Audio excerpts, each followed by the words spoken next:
Hey, it's Brian Dixon, and you are listening to the Head Smack Podcast. You are listening to conversations with misfits, mavericks, and trailblazers. Hey, welcome to the Head Smack Podcast. My name is Paul Pavolny, and I am excited to have another misfit with me. I have Brian Dixon, and he is a best-selling author, publisher, and online business strategist, helping everyday messengers write their book and grow their business. Brian, how you doing, man? Hey, Paul, I'm so excited to chat with you today. And yes, I'm absolutely a misfit, so I love that. I love that title. Yeah, I've grown to like it even more and more because I realize that I've been a misfit all my life, and been a creative guy especially, and even looking at the word kingdom misfit, that in the church world, sometimes the creatives can be a little bit misfits as well. And so I love that phrase. And thank you so much for being on. Absolutely. I think as a creative, what we're doing is we see a world that doesn't exist, and then we try to apply our talent, our treasure, and our tools to create something that is inherently disruptive. And so to not fit into a traditional box makes a lot of sense because we're creating something that isn't in a box yet. Right. We are sometimes coloring outside the box on the 100%. sides on the sides and on the top and on the bottom, and sometimes it's hard to understand where to fit those kind of people in that don't fit those molds, that also think differently, that think outside of those sometimes lines and need more answers than just because. Amazing. I love that. So usually the way I like to start this is I like to hear a little bit about your origin story, Mhm. and just kind of share as far back as you want to share some of your journey to becoming who you are and what you're doing. And so let me hear your origin story. Amazing. Well, I kind of grew up thinking I wanted to be a rock star. I don't know about you, but like the idea of playing shows, doing festivals, having a fan base, excuse me, having a fan base, and writing and creating original content, like that was so exciting to me. So that was really my dream. I kind of really fell in love with that dream in about 10th or 11th grade. Was in a band for 5 or 6 years, and of course, as happens, eventually your band breaks up. So when my band broke up after college, it was like, what do I do? And so my parents said, you should just take some of the money you saved up and go to Europe and just do the backpacking thing. Remember the backpacking thing? Oh yeah. That's the thing you do, right? Right. And so I went to Europe for the backpacking thing after college, just to go like, what is my purpose? And, I'm a Christian believer. And so it was like, Lord, like, what do you have for me and my life? And what's my purpose? I thought my purpose was to be like a rock star for Jesus. Right. And that didn't work out. So what do I do? And I realized kind of in that low process of really figuring out my life that I love teaching.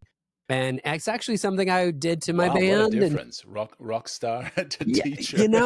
It's I think there's actually a lot related. I mean, I think really good teachers are somewhat entertaining.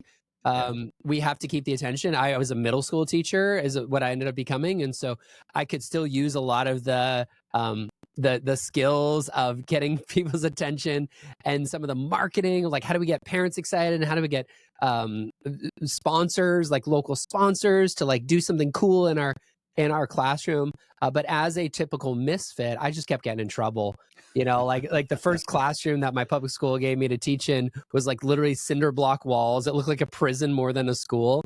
So I rented a paint sprayer and painted my room. Wow. And then I got in trouble for that. And I take the kids on kind of trips around the campus, and then I got in trouble because they couldn't find where all the students were because they were with me. And I realized like I'm not really made for traditional education. And so I started writing a blog, started sharing my experiences as a teacher, helping other teachers think outside the box and be creative in the way that they teach. And that led to this idea of like, I should write a book one day. Because a book is a great way to like share your message. And so I went from creating albums with my band to starting to share words and content and eventually trying to figure out how do you publish a book? And that's really where my story begins. Wow. And so the blog, what was the blog about? Just about teaching, or did it evolve into something else, or was it mostly about teaching? It was so early days. I mean, this is 2001. So having a blog in 2001 was really weird. It was on our school intranet. And so it was basically the district. Anyone in the district could view my pages in like it was essentially what they call it, a front page website that was like within the school district, and then eventually they opened it up so that you could click a couple buttons, and then it was on the online web. And it was called Mr. My last name's Dixon, so it was Mr. D's Technology Classroom, or Mr. D's Tech Tips. Yeah, and I had it for a while. I was really early days. I mean, I think if I stuck with it for 20 years, I would have been the go-to technology trainer. But it really wasn't about that. It was about the idea of like your words can impact people. So I had these ideas for books that I wanted to write to help teachers and help parents and help kids. And I just kept getting shot down by traditional publishers who didn't really, understand as the world was changing. And that really set me on a course to try to figure out, like, how do I get my message out every time there'd be a new tool that would come about? And so, as you started going into the realm of writing your first book, what did you have a topic that you wanted the first book to be about, or was it continuing from the blog? It's so nerdy, that's what's so fun. Like, my first book was called The Innovator School Leader's Guide to Social Media.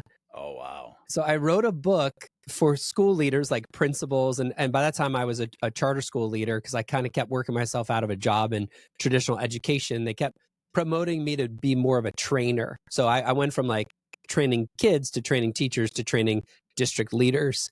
So my book was a self-published little guide about how to use LinkedIn, how to use Instagram. No, Instagram wasn't around yet. How to use LinkedIn, how to use Facebook, how to use YouTube to get the message out about your school, to recruit teachers, to share your students' work, to share your teachers' work. I self-published that book, and then I went to South by Southwest, and I met a book editor at South by at one of the panel discussions, and they took that book and then had me like kind of rewrite it so it was a larger kind of textbook. And that was like my first real publishing project, was a textbook for teachers about how to use technology. Oh, wow. And so how well did that book do? They never told me. I was so green. I didn't know anything. I made way more money from my self-published one than the traditional published one. I think they gave me a $5,000 advance, and I don't think I ever saw another dollar from the book. So I probably sold a couple hundred copies. But what it did two things. Number one, it showed me that it's not that hard to become a published author. If you know your topic, you're really focused, you're willing to sit down and like do the work. And number two is most publishers don't really do a lot. Like they'll edit your book, they'll produce your book, they'll pick a cover and get your book online and maybe even some bookstores. But in terms of like brand building, platform building, email marketing, social media marketing, that kind of stuff, publishers don't touch that at all. And that really surprised me. I really thought that publishers are going to be a lot more of a partnership. But really, a lot of publishers are kind of like a vendor. They're a service provider. They're just going to print your book and distribute it. They're not really going to do a lot more. And that kind of frustrated me. I realized there's got to be a better way that publishers and authors can partner together. So, after the first book, that of course whet your appetite for writing books, right? And that was all systems go from there. What was next for you after that? All systems go. Yeah, it's so funny. It's like you live your life trying to figure. I actually wrote about this on my Facebook a couple of days ago. I said there's the blessing of a B-, that as a misfit, there's a few things that we're interested in, but we're not world class in. And I would probably give myself a B-. Like, I'm a B- writer, I'm a B- entrepreneur, but you add up writer and entrepreneur together, and I'm an A+ publisher. Wow. Yeah. Right. And so that's what kind of hit me when I published my first book with a traditional publisher. I went, whoa, they don't even know where it's broken. They're just doing the same thing they've been doing for 100 years. Right. But I see what's broken because I love online marketing. So now I know how to write, and I know how to publish, and I know how to do online marketing. If I put those together, then maybe I could do something that would help authors even more. So I actually left K-12 education. At that time, I was actually running a charter school. So I kind of retired from that first career, second career, I guess. Yeah. And then I started apprenticing. Really, I took a lower paying position to work with some best selling authors. One of my first clients was Michael Hyatt, who Yeah. had just left traditional publishing, and he started building his platform. And so I got to learn under him and help him with some courses. And I found the mom blog niche. I didn't even know that was a thing, so I started helping mom bloggers launch their books. I worked with about Yeah. 8 or 9 different mom bloggers that launched their books. And so I kind of became the book launch guy. But Yeah. the strategy there was I need to get good at launching books. Let me do it on somebody else's dime and figure out the best way to do it. And I kind of took that skill and kept skill stacking is really what I was kind of doing. Right. Yeah, I just had Holly Homer on, and she was one of those mom bloggers that kind of started off early on, just like yourself, and that just became Yes. amazing at that. And then connecting with Rachel Miller, and who I've had on as well. Yeah, And I know Rachel's a friend and Holly's a friend. I love it. yeah, they're both amazing. And so, you combined. It's kind of interesting that you combined your first book skills Hmm. into what it's a skill stack. You kind of wrote a book on social media and all of that stuff Yes. for schools to use, but then you kind of combined that with publishing and your love for writing, and kind of stacked that, and kind of brought it all together to become a publisher. And it's kind of interesting. I think that's for most of us, is, especially for me, there's certain things that if I try really, really, really, really, really hard to do it, I'd get Yeah. average at it. you Yes, know exactly. but there are other things that I can do very easily, and very intuitively, and very instinctually. And so when you find what those things are, and maybe even combine them with other things like you did, that's when you get the A+ skill set, when you combine those B+ skills together. And so that was amazing. So you launched into helping people publish books. You work with Michael Hyatt, Yep. and others. What was the next step? How soon after that did you launch Hopewriters? Yeah, that's a good question. So, 2013, officially left my job as a charter school leader, and I skill stacked in that too, because I went from being a teacher to a technology instructor to then an online director of education for a charter school network to then the founder of a charter school network. So every step in the journey, I learned more skills. So founding my own charter school, I learned budgeting. I learned with some tax planning. I learned HR. I learned hiring and firing, especially firing. I learned so many things that I was able to kind of take those skills and then apply them to, okay, what else don't I know? And one thing that I was really not great at that I wanted to grow in is community building. So how do you develop a community? And I had read, which I think everybody in my world has read, the article by Kevin Kelly called "1,000 True Fans." So I Right. read that article when it came out, and he basically said, "Listen, if you have 1,000 people that buy all your stuff, you never have to worry about money in your life." And I'm like, "That's what I want. I want to build a community of 1,000 people that kind of believe what I believe, which is like thoughts and ideas can change the world." So I found gathered up a couple friends. We were all speaking at a Christian mom blogging conference, and we started something called Hopewriters, which was basically the experience of the lobby of a conference. So like what most people don't know when they go to their first conference is the best part of the conference is not the keynote speakers. It's what happens when you're not in the session. Yeah. It's the Yeah. breakfast with your friends, it's waiting in line and meeting somebody randomly, it's sitting in the bar or the restaurant afterwards and having deep conversations. And we're like, what if we could do that on a weekly basis? So every week, we call it Tuesday Teacher. So every Tuesday we have a guest teacher come and teach our community, and then we dialogue and debrief about what they're sharing about writing.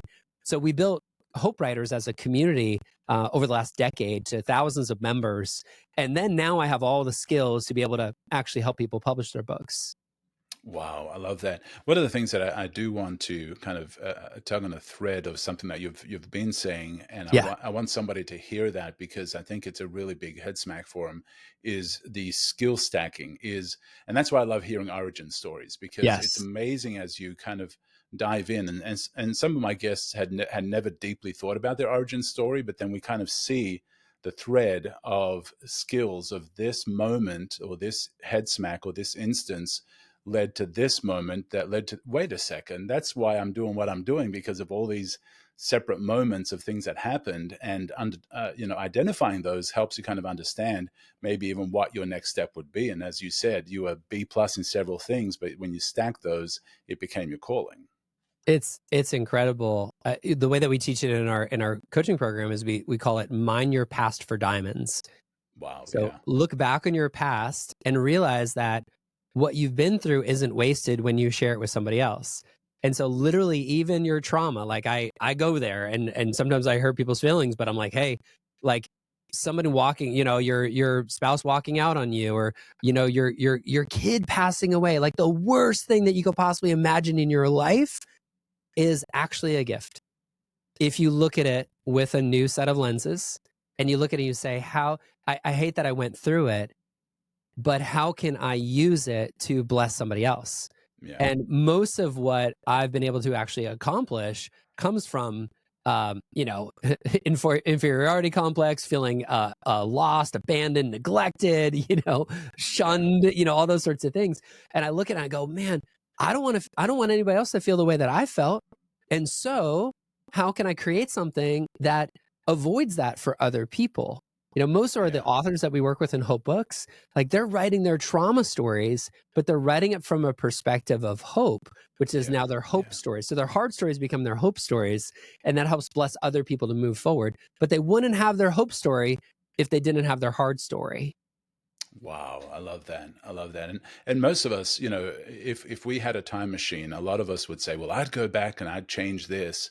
And then you don't realize that if that was a possibility, that you would be a totally different person, You would. and not necessarily for the better. You would, That's right. because if you took away the pain or the heartache or the problems or the challenges or whatever, that you would be a very different person, and maybe not a better person, maybe a worse person, if you took that away. I love that.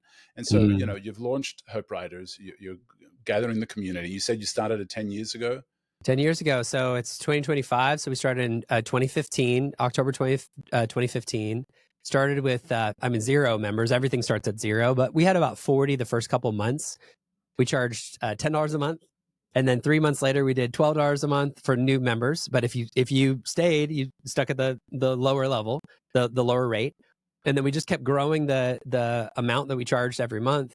We started growing the guests that we had in the community. And over time, we ended up with thousands and thousands of members. People will cycle off, they write their book Right. and they kind of move on. So we're at about 1,900 members right now.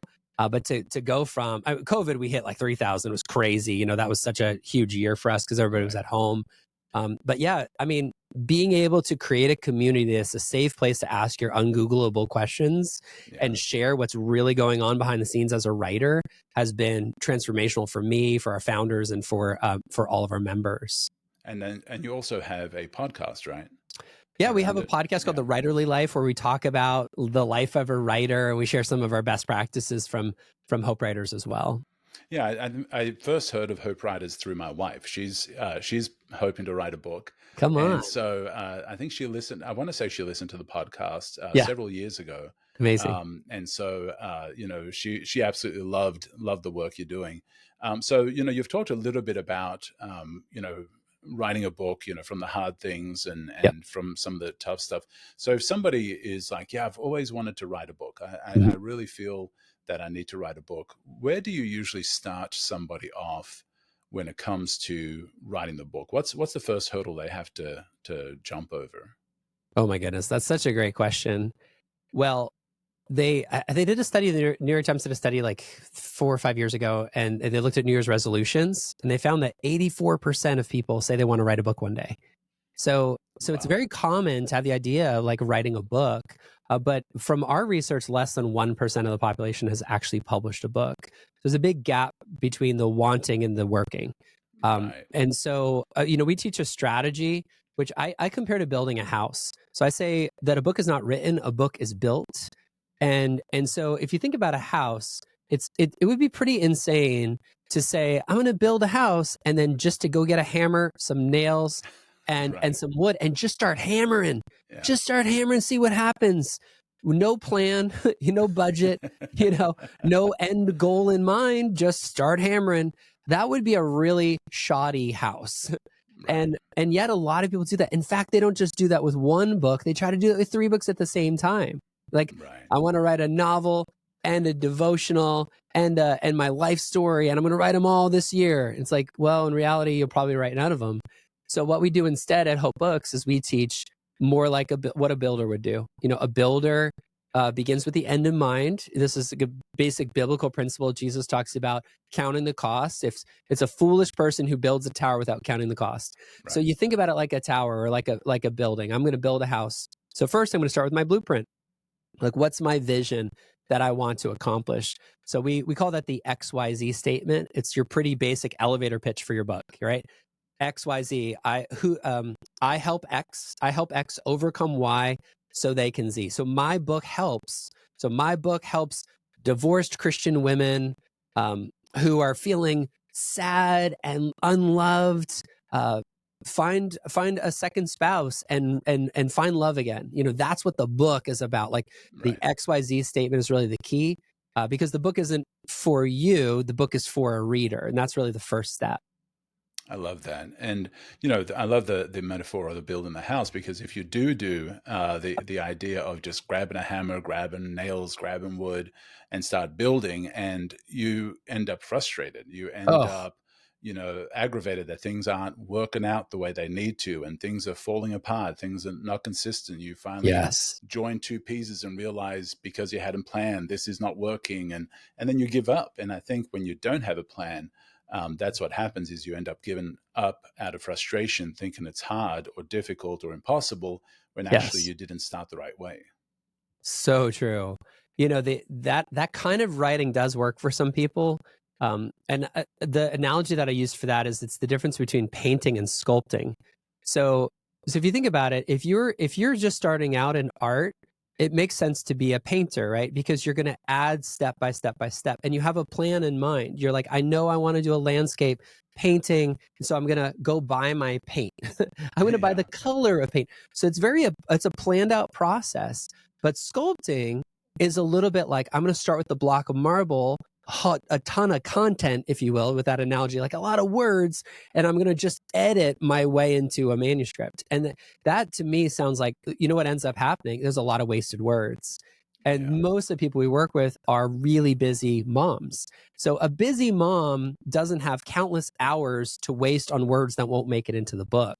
So we recommend you have a plan, like a painter, you have a plan, and then you only add the words that are going to end up in the book, instead of writing a ton that will be left on the cutting room floor.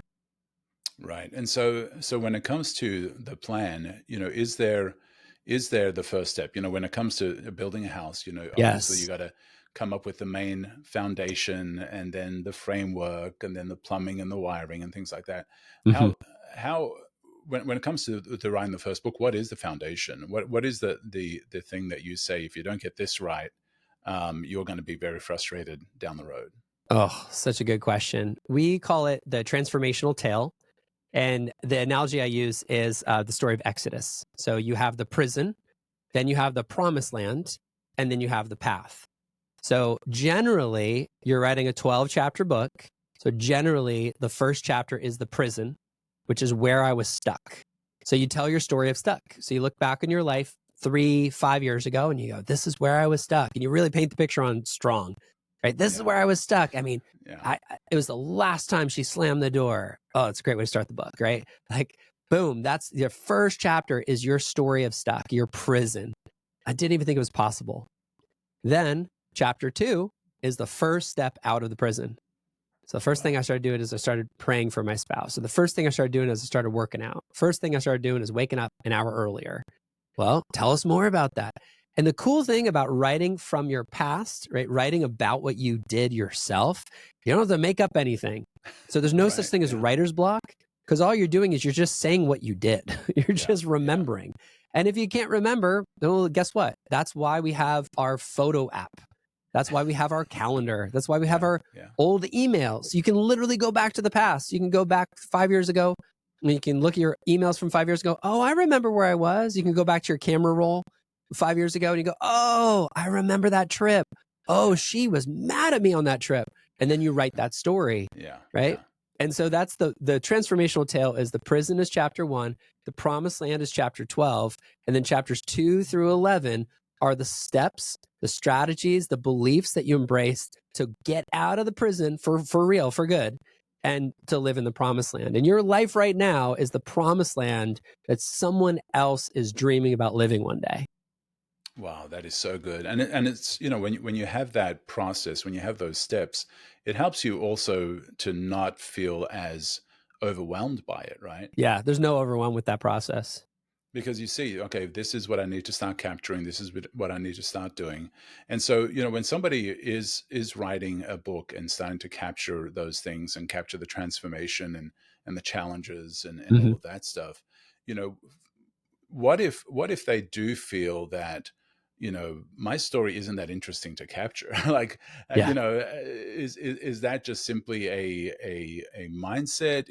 Are there some people that writing a book is just not for them? It's a really good question. What I often say is that what's obvious to you is magic to other people. Yeah. So when you see it, you already lived it, you already believe it, so it doesn't feel like magic anymore. It's like, when you see a magician do something on like America's Got Talent or something, you see this magician and you're like, what, how'd they do it? And then you go and watch the YouTube video where they explain it. It's like they had a fake thumb, and you're like, it's not magic anymore. Of Yeah. course your story's not magic. Of course, to you, but to someone else who's literally dying in their marriage, and you're like, well, we went through a time, but now we're fine. You're like, no, we want to know, how did you do it? How did you do it? People want to know how you got the results that you have. But for you, we discount it because we see it every day. Yeah, and I agree with that, because what's easy for you is magic to somebody else, and that's for every skill, every talent, every situation, Yeah. every challenge, every accomplishment, every victory. It seemed easy to you, but for somebody else, like you said, it was amazing that you did that. And so, they've started writing the book, and Mhm. they've got that format down. Yeah. What's the best way to stay motivated? Because sometimes the process is Yes. challenging, of writing a book, especially a first time author or somebody that has never done it before. That's right. Yeah, I don't really believe that you can really write on your own. Like I think anything worthwhile happens in community. And that was the first mistake that I made when I became an author the first time, is I wrote by myself, and I had nobody that walked with me, nobody held my hand, nobody encouraged me when I fell. I got stuck, I got all that. I tried to do it all myself, and so many writers try to do it all themselves. At Hope Books, we have a cohort, and it's Wednesday today, so we had a cohort every Wednesday where we meet. There are about 45 of our authors on the call, and we always start the call with our gains. I follow Dan Sullivan, and he teaches the gap and the gain. And so we talk about the gains at the beginning of our call. And we basically say, looking back on the last week, what's something that you're able to do? And it can be small, it can be big. It's based on Zechariah 4:10 that says, do not despise the small beginnings, for the Lord rejoices to see the work begin. So when Yeah. we think it's a small beginning, God is going, way to go, son. Way to go, daughter. You're rejoicing, which is amazing. God rejoicing. That's crazy. So we rejoice with each other. And we say, you picked your book title. That's awesome. You wrote chapter 6. Way to go. And we do that every single Wednesday. And you show up to the calls, and then you're like, man, I was feeling a little discouraged, but now I'm borrowing your courage. I'm taking your courage and I'm sticking it in me. I'm encouraged by your courage. And you hear a couple of those stories. We had about 20 something people share their gains this week. Now you're ready to keep going. And so doing it within community can help you get out of the overwhelm. Right. Well, and the overwhelm, and also sometimes the momentum of it. You can start off super excited. I'm going to write my book. This is going to be amazing. It's going to be the best book ever. I'm super pumped. And then, a couple weeks into it, couple of months Yes. into it, the initial adrenaline and dopamine hit kind of wears out, and you need that community. And so I do encourage those listening to look at Yeah, something like Hopewriters, where it provides a community that gives you that encouragement when that momentum wanes, and that's that can right. help you keep going. Yeah, that's so interesting. I love what you said. I think that there's something so powerful about commitment. And commitment is deciding on the finish line before you really like know what it's going to cost. I think about marriage, right? And so I believe marriage is a commitment for life. And so when Julie and I said our vows 23 years ago, we said rich or poor. And, entrepreneur, we've had great years and we've had low years, great months, low months, great weeks, low weeks. But hey, rich or poor, in other words, no matter what, we're going to finish, we're going to cross the finish line. And the same is true of our books. So with our authors, we have them sign on the dotted line. Like they sign a book publishing contract saying they're going to finish. And we're like, and we agree with you. We're going to sign the contract too, that we're not going to let you quit. So we don't have refunds. We don't have cancellations. I just don't believe in any of that. There's no such thing as, divorcing your book, if you will, right? Like you've got to stick it out and you've got to begin with that end in mind. You've got to go all the way through because there are going to be those challenges and we call them out. We're like, hey, summer's coming. You're going to feel summered. You're going to get summered in the face and you're going to start to question and go, is my book even worth writing when everybody's hanging out? And the answer is yes. We begin with the end in mind, which is really why we start with the XYZ, the reader. It's at the end of the day, when you know what you've been through, like, how hard it was to go through that marriage struggle or that financial challenge or that health journey. And then you hear somebody just got diagnosed with cancer and you beat it. Why would you not tell your story? Because you can help a person live, And so that's why it's all about the reader. When it's about you, you'll give up. But when it's about somebody else, you'll go the extra mile to save them and to help them. I love that. And so, with houses, we're going to stick with that metaphor because it works. But, somewhere along the way, maybe you start sharing about your book and people start giving you input and some of it is positive, but sometimes they can want to make additions, and you've probably seen houses where somebody made an addition after the plans were built and it's kind of wonky and it's kind of takes away the original intent. Yes.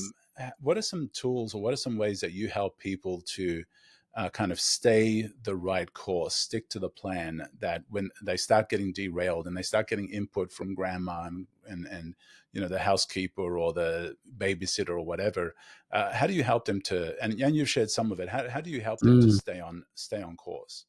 It's a fantastic question. This is probably a little controversial, but some life advice that I've lived by and has served me really well is never take advice from somebody that you wouldn't trade places with. So when it comes to if somebody's giving me advice about what to eat, you can just look at the person and go, is that the kind of body I want to have? Is that the kind of fitness I want to have? Right. And if not, then maybe don't take their advice, because a student becomes like his teacher. So if somebody's trying to teach you and you look at their life and you go, wait a second, you're giving me advice about my book, but you've never even written a book yourself. You're giving me advice about whatever it is. You're giving me advice about how to start a business, but you've never started a business. What are you talking about? You don't know what you're talking about. And so that Monday morning quarterback, that armchair quarterback kind of thing, that just doesn't work in the real world. So what we do, step 3 for our Hope Books process, number 1 was XYZ statement. Number 2 is transformational tale. Step number 3 is you find 3 model books. So 3 books. I recommend ones that have sold at least 100,000 copies because you can't do that accidentally. So find 3 best-selling model books. And then what you do is you go through chapter, usually chapter 5, right in the middle of the book. And you break down the chapter structure, what we call the DCO, the detailed chapter outline. You look at a model chapter right in the middle of the book in 3 books, and you see their structure. And you'll find there's best practice. So most books will have an inspirational quote in the first section. And then they'll have a compelling story. And then they'll have a little teaching section. And then they'll have application questions, maybe one more story, and then journal prompts. And you go, okay, that's my model. I'm going to model my chapters after those books. So then it ends up kind of becoming like Mad Libs, or paint by number. You're like, I need an inspirational quote for chapter 7. So you really kind of get it. Aunt Sally doesn't know what she's talking about because she doesn't have an inspirational quote for chapter 7. You're not putting yourself in a position where you're taking unsolicited advice. Instead, you're just following a plan. So you've shared 4 steps. How many steps are there to this? And 5. We're almost there. All right. So 5th step. What is the 5th step? The fifth step is once you have your detailed chapter outline is step number 3.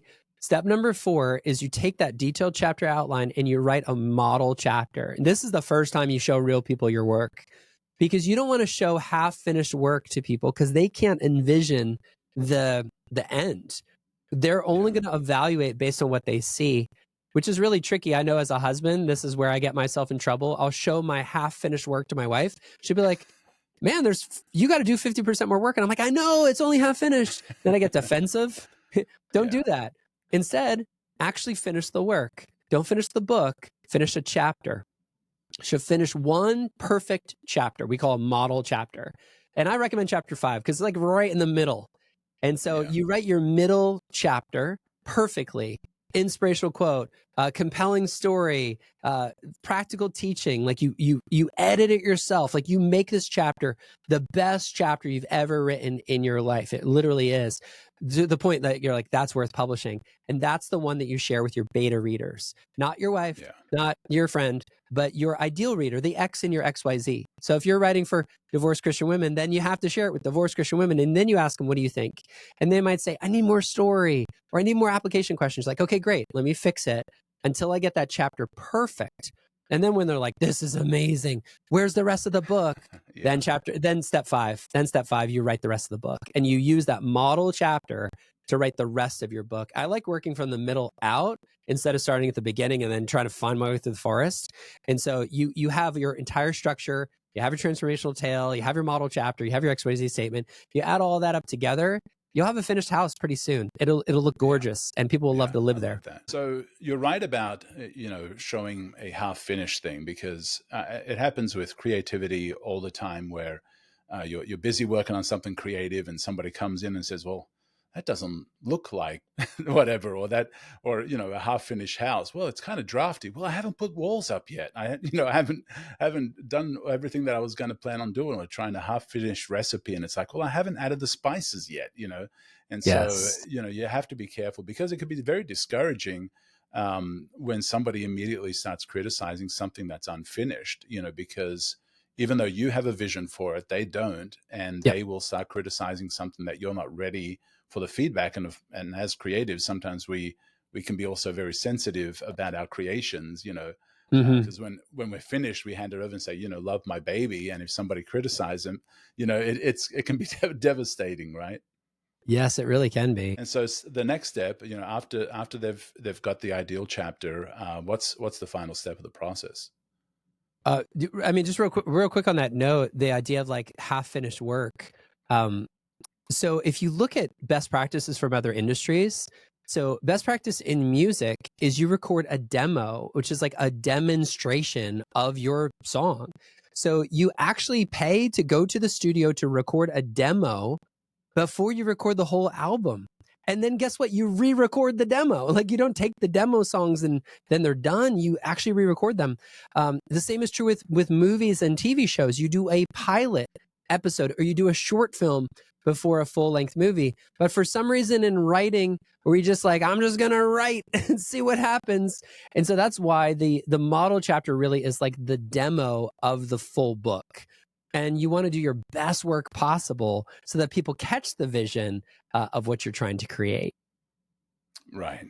Okay. So the final step. What is the final step? So then the final step is to write the whole thing. So you actually you take your model chapter and you finish your manuscript. And just a couple tips on there. When it comes to the full manuscript, it's a dream unless you add a deadline, and a dream with a deadline is a goal. And so setting a goal, I would recommend 90 days or less. People say it takes a year, 2 years to write a book. Not with this process. Once you have your XYZ statement, your transformational tale, your detailed chapter outline, your model chapter, now you're just chipping away, and you're basically just filling in the blanks of each chapter. So on average, if you give it about 2 to 3 hours a day, each chapter takes about 5 days. So that means you got about 55 days of work ahead of you. And if you're taking the weekends off, you can still do that within a 90-day window. So to be able to actually finish the entire manuscript, now your book is done. Now it's time to get it edited and formatted and published. That's a whole another process. But in terms of actually writing your book, this is something you can definitely do within about 90 days. Right. And I love that is setting that goal, because it could stretch out to 2 years, and that's where you could suffer from momentum Oh, waning and from distraction yeah. and all of that stuff. And so I think setting a shorter goal will definitely get you, to a finished book, or at least a lot further than if you didn't have a goal. Oh, that's right. And it's so funny when you talk to people about that you're writing a book, they don't understand how long it takes to write a book. And so if you told your friends today, hey, I'm writing a book, about 2 or 3 weeks from now, they're going to ask you when they can read your book. And then about a month or two later, they're going to say, hey, why haven't I been able to get your book yet? Is it on Amazon yet? And, about 3 or 4 months later, they're going to forget you're even trying to write a book. And so there's just this idea of like the microwave society where we're just expecting it to be Life is American Idol and you're internet famous tomorrow. Yeah. And it's just like, even following our process, it's still a good 3 to 6 month process just to get your book written, edited, published, and launched. And so you don't want it to stretch out to 2 years, because if you're feeling impatient, your whole audience is way more impatient than you are. Right. And so you've got the manuscript, you've written it 90 days, you're done. Ta-da, Ta-da. But it's not done, right? Because then Yeah, there's, it's like the you end said, of the first marathon. there's the editing, and then of course the cover design. And so, let's talk about the cover design. Yes. What are some important things to think about? Because, they say you shouldn't judge a book by its cover, but we do. Of course we do. The only thing we you always see. do. And so what are some things that an author should think about when it comes to cover design? Absolutely. And in Hope Books, we teach a cover design process that starts with looking at at model covers. So you begin with your people, right? You start with your people, you start with your reader. So you look at your genre. What other books does my reader engage in? What are they reading right now? I mean, literally go on your Facebook and say, if you're a mom between 40 and 55 years old, what are you reading right now? And you gather together what are the books that they're reading, and we call it the book cover inspiration gallery. So you basically find 4 books that have been published in the last 5 years or so, ideally like the last 2 years, because there's trends in design. Right. So even if you're copying a design that just came out today, that was probably made a year ago. So you're already a little bit behind. But basically look at like, what are people buying right now? What are the colors that are on trend? What are the fonts look like that sort of thing? Because the book cover isn't for you. The book cover is the best billboard for your book. Right. And so, yeah, just I think if you were to take 3 books that are kind of published in your genre that have sold more than 100,000 copies, so like legitimate selling books, and then you put your book cover next to those and it kind of blended in, that's a good thing. Because you want it to feel like it's saying the same, speaking with the same accent as the other books in your genre. Yeah, I love that. When I work with branding and things like that, I call it the brandscape. Is look at the brandscape. Mm-hmm. What else is out there within your category that you can look at and say, well, the brandscape, looking out, here's what it looks like. But I love one thing that you said there, because I think so many people make this mistake, is because when I design, I don't design for my client, I design for my client's client. Yes. Right. And so when it comes to your book cover, the book cover is not to please you, and something that you should like it, obviously, but it's not, you are creating it for your audience. Mm-hmm. And it needs to be something that your audience likes. And I think sometimes we make that mistake of, well, I don't like it. Well, but who's your ideal client? Like, who's your audience for this? And will they like it? Because that's what matters more. So when it comes to titling a book, obviously the design is important, colors and textures and looks and graphics and images. What about book titles? What are some things that a author needs to consider when it comes to coming up with a good title? Yes. In 2025, the best book title is a compelling promise. So people want fast results. Like we're in the TikTok era right now. And if I don't get a result in 3 to 5 seconds, I'm moving on. So if you take your transformational tale, you have your promise, you have your problem, your path, and then your promised land. Your book title is your promised land. So if your story is about how your marriage recovered after an affair, like that's a really compelling story. We want to know the details. Like we want to know how you did it. But it's not called, vapor in the wind or like a flower in the darkness. Like, don't call it that. Nobody knows what that is. Instead, call it a rebuilt marriage. My path from affair to a falling in love again, because people want a rebuilt marriage. So what is it that they want? And then tell them the book title is the thing you want, because inherent in it is like basically people are buying the solution to their problem. And you're getting next to, when you think about it on Amazon, you're right next to soap. You're right next to lotions and shampoos and sunscreen and clothing. Your book is a product in a marketplace. And so if they're buying, well, this one is going to help me at the beach, and this one's going to help me get my my food cooked faster, and this one's going to help me with my marriage, there's no difference between a product and a book. And so title your book like you would a product, which is the end result of that product. Yeah, and that is so good. And like you had mentioned, is don't get too fancy. Don't, when it comes to the title, too vague, that it is so deep and so meaningful that it needs an explanation. And because you won't be there. Yeah, right. You're not going to be standing there saying, you're not standing there going, explain what this means. Yeah. Flower in the Darkness actually is the story of the way that I discovered my husband's affair. No, it's like, no, it's Flower in the Darkness, and nobody wants a flower in the dark. So like nobody wants your book. Right. And like you had mentioned is, they are buying it via Amazon. They're not going to a Barnes and Noble as much as they used to. They still do. People still wander around bookstores, and books are categorized in certain sections. But for the most part, they're also getting them, online. And so, having a bold type, bold headline, don't get over fancy with that. Keep it nice, appropriate for the category, but don't try and get, really tiny little writing. I remember there used to be a trend of super tiny writing and like little minimal graphics, and that might have worked in Barnes and Noble or Christian booksellers or whatever, but it doesn't work anymore.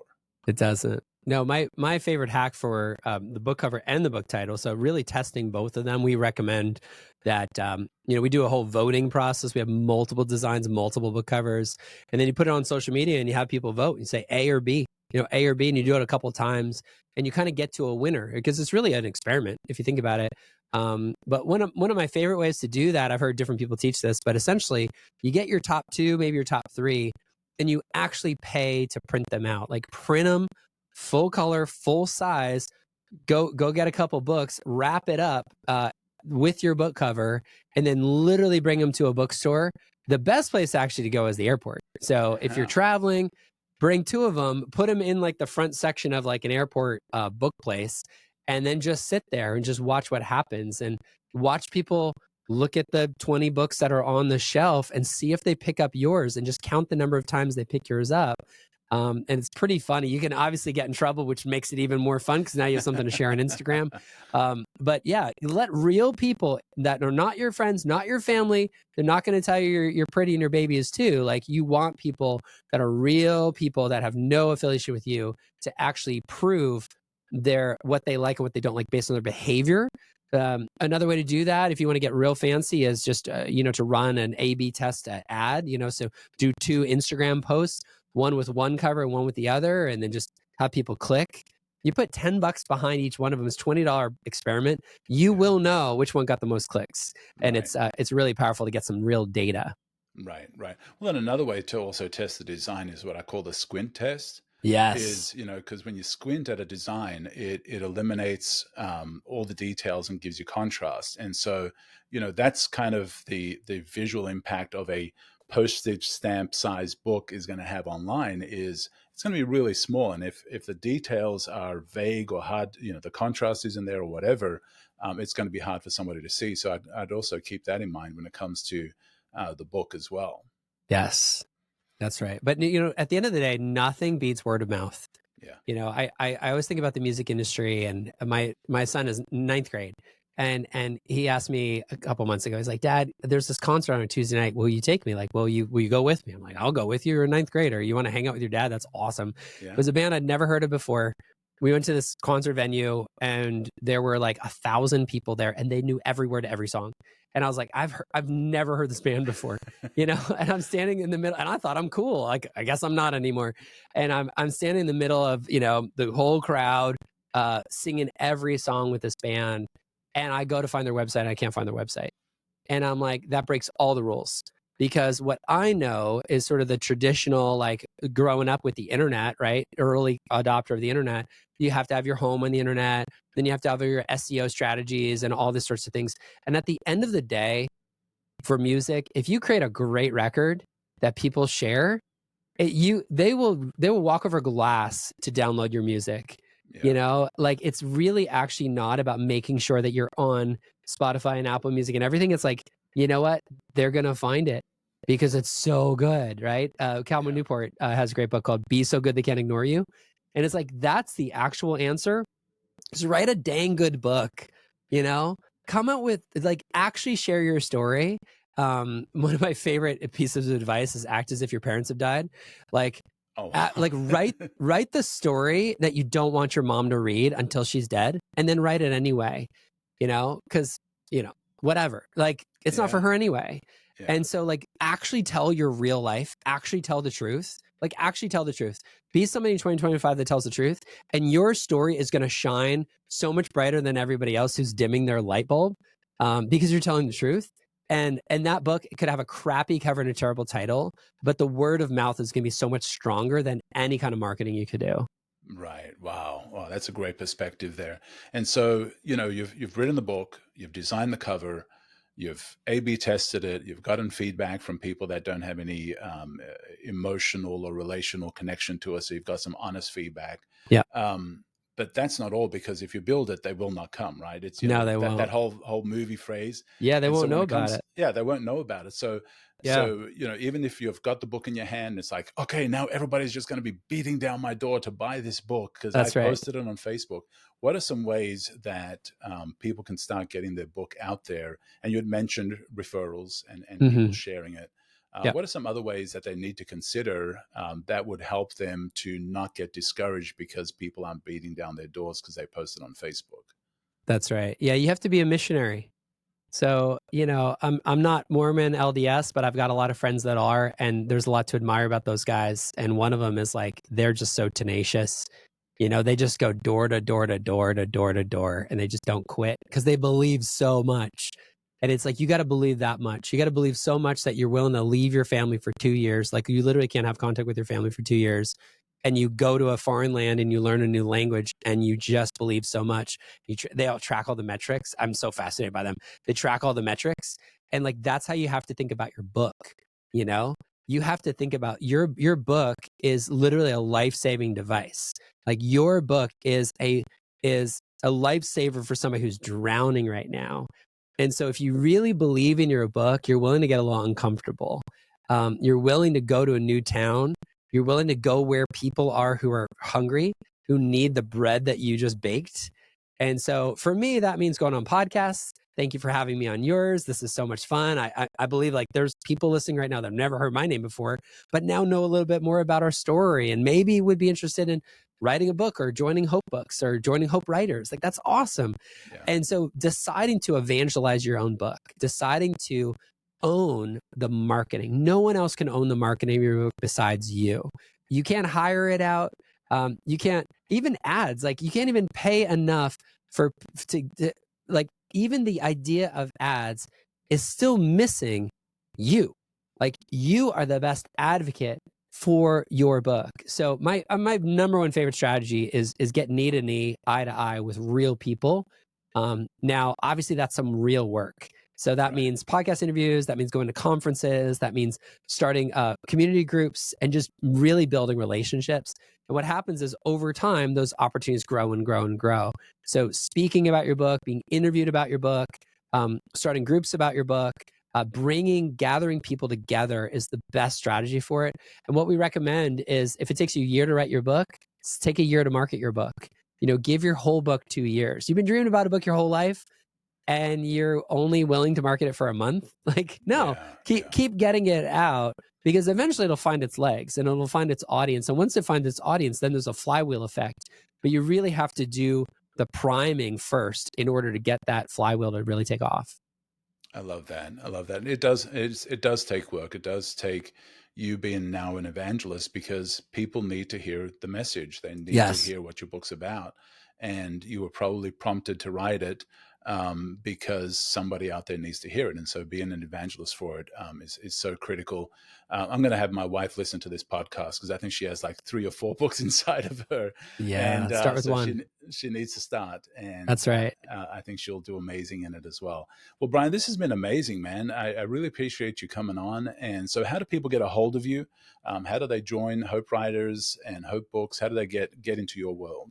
Amazing. I love free. I don't know about you. That's like my favorite price. So we've got a free trial of Hopewriters. So HOPE. So helpful, optimistic, personal, and equipping. We really want to help you move forward in your writing. So hopewriters.com. Just check it out over there. Try it out for free. And that's really the best way to connect with us. Obviously, we can talk about publishing your book, but you got to write your book. And so Hopewriters is one of the best places to really get started. Yeah, and I do encourage you to join up with that. My wife was a part of it, absolutely loved it, loved listening to the podcast, loved being part of the community, made a big difference for her. And, as we have talked about in this episode, is you need that community because sometimes it can be frustrating, sometimes it can be lonely, sometimes you just need encouragement to help you in that momentum. And so finding a community like this, I super encourage you to be a part of this. Because you'll get the inspiration you need, and also the encouragement, and also the teaching. You've got just a sample of what Brian has in him in this episode, and you'll get a lot more from being a part of this community. So I encourage you to be a part of that. Hopewriters.com is where you find it. And then, you also have a digital copy of your Hope Story, right? Yeah, we'd love to give that away as well. So I think probably the best thing to do is just send me a DM on Instagram.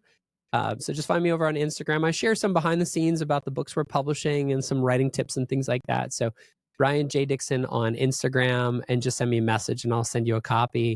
And then Paul, if you want to put a link in the show notes too, like there'll definitely be a place to get the digital copy of the book's called Your Hope Story. And it really goes into the depth on those 5 steps that we talked about in this episode. Thank you so much, Brian. This has been amazing. Appreciate you coming on, man. Thanks for having me. This is amazing. You're doing a great job, and appreciate the impact that you're having on all of us misfits. You are listening to Conversations with Misfits, Mavericks, and Trailblazers.